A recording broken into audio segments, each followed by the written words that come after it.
पीछे से लियोगे।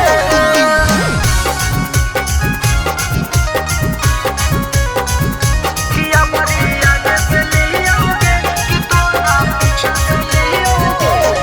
हरे मान जो ना सूरज छोटू बतिया हमार रे।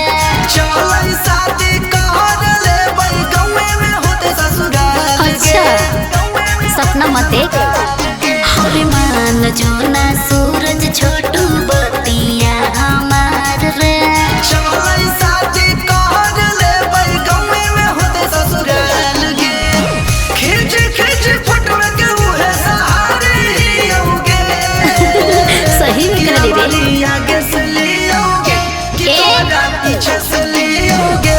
कि हमारी आगे से लियोगे कि तोरा पीछे से लियोगे। आगे बोलना कैसे लियोगे। साफ पगले ही की रे।